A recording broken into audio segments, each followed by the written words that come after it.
तो बच्चों, आज मैं हिंदी कोर्स बी का पेपर लेकर आई हूँ। बी में क्या फॉर्मेट आता है, आज हम इसके बारे में बात करेंगे। प्रश्न इसमें कुल मिलाकर 18 होते हैं। खंड आ में 10 प्रश्न होते हैं और खंड बी 8 प्रश्न होते हैं, यानी कुल मिलाकर इसमें 18 प्रश्न होते हैं और सभी को हल करना अनिवार्य होता है। तो चलते हैं कि देखते हैं कि हमारे इस प्रश्न में किस तरह के प्रश्न आते हैं। प्रश्न पत्र 2024 कैसा पत्र आएगा ये हम देखते हैं। प्रश्न पत्र 10वीं कक्षा हिंदी कोर्स बी में अधिकतम अंक 80 होंगे और समय निर्धारित 3 घंटे का होगा।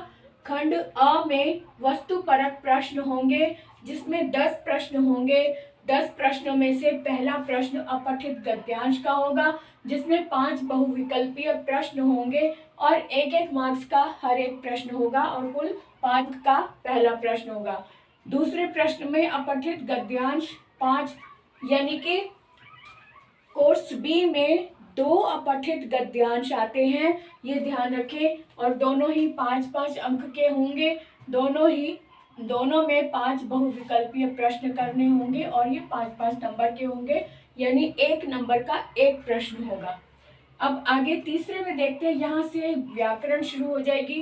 प्रश्न नंबर 3 में निर्देशानुसार पदबंध पर आधारित 5 प्रश्नों में से 4 बहुविकल्पीय प्रश्नों को हल करना होगा हमने, और यहाँ पर भी 1 नंबर का 1 प्रश्न होगा, यानी 4 होंगे तो 4 अंक का होगा। कुल मिलाकर 4 प्रश्नों को हल करना है और 1-1 अंक का हर एक प्रश्न होगा। अब यहाँ प्रश्न नंबर 4 में रचना के आधार पर 5 प्रश्नों में से 4 प्रश्नों को हल करना होगा, यानी कि व्याकरण के जितने भी प्रश्न हैं उनमें से आपको 4 प्रश्नों का ही उत्तर देना है। किसी में 5 प्रश्न दिए होंगे, किसी में 6 दिए हैं, लेकिन हल आपको 4-4 ही करने हैं, और इसका मतलब जहाँ 4 करने तो 4 अंक का वो प्रश्न होगा। अब समास पर आधारित में भी 5 में से 4 प्रश्नों को हल करना, ये भी 4 अंक का 1-1 अंक के 4 प्रश्न होंगे। अब छठा प्रश्न नंबर 6 में मुहावरों पर आधारित 6 प्रश्नों में से 4 प्रश्नों का हल करना है। मुहावरे में सिर्फ 6 प्रश्न होंगे जिसमें आपको चॉइस मिलेगी, सिर्फ 4 प्रश्न करने हैं लेकिन 6 प्रश्न होंगे, तो आपको अच्छे से चॉइस मिल जाएगी इसमें, और ये भी 4 अंक का होगा, 1-1 अंक का हर एक प्रश्न होगा, कुल 4 अंक का ये प्रश्न होगा। उसके बाद देखते हैं 7वें नंबर पर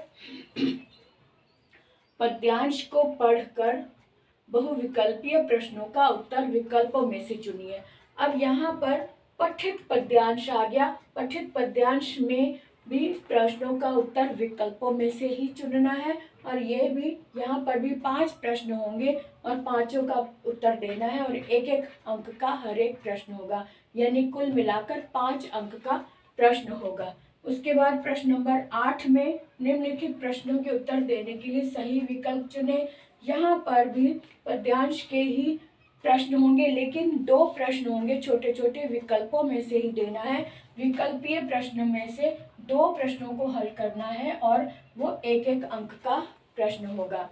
इसके बाद देखिए पठित गद्यांश। पहले पठित पद्यांश था, अब पठित गद्यांश आया जिसके उत्तर आपको विकल्पों में से चुनकर देने हैं। यहाँ पर भी 5 प्रश्न होंगे, 1-1 अंक का हर एक प्रश्न होगा।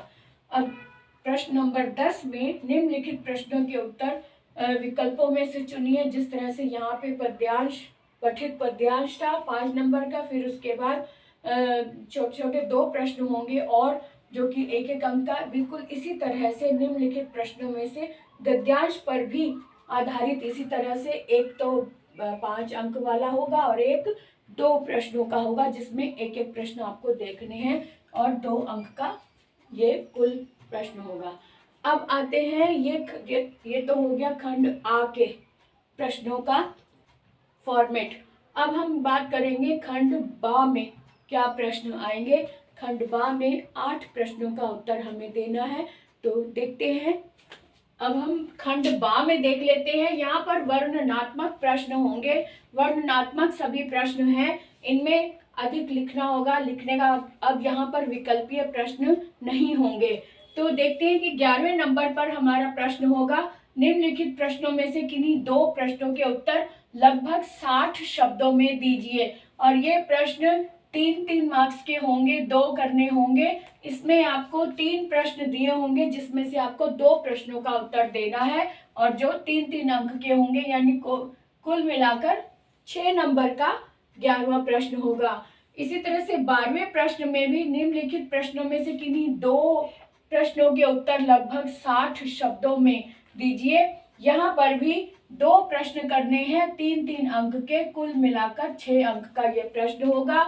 और 13वां प्रश्न भी, यहाँ पर भी निम्नलिखित प्रश्नों में से यहाँ पर भी 3 प्रश्न होंगे। 3 में से आपको 2 का उत्तर देना है, जो यहाँ पर भी 60 शब्दों की सीमा होगी। यहाँ पर भी 3 अंक का एक प्रश्न होगा, जो कि कुल मिलाकर 6 अंक का ये प्रश्न होगा। अब आते हैं 14वें नंबर पर, निम्नलिखित किसी एक विषय पर संकेत बिंदुओं के आधार पर अनुच्छेद लिखना है। 14वें नंबर पे जो प्रश्न होगा उसमें हमें अनुच्छेद लिखना है, जो कि 5 अंक का ये होगा।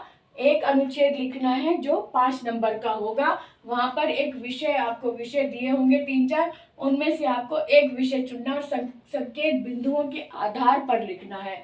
तो हमेशा से संकेत बिंदुओं के आधार पर जब लिखना होता है तो हमें आसानी हो जाती, लिखने में हमें आइडिया मिल जाता है कि लिखना क्या है। तो इसलिए ये बहुत महत्वपूर्ण बात होती है, संकेत बिंदुओं पर ध्यान दिया करो, उनके अनुसार हमें लिखने का आइडिया और हमें लिखना क्या है, कितना लिखना है, वो पता चल जाता है। प्रश्न 15 पर औपचारिक पत्र अथवा अनौपचारिक, यहाँ पर भी आपको चॉइस मिलेगी। एक प्रश्न औपचारिक होगा और एक प्रश्न अनौपचारिक यानी अथवा करके लिखा होगा। दोनों में से आपको एक प्रश्न करना है जो कि लगभग 100 शब्दों पर आधारित होगा।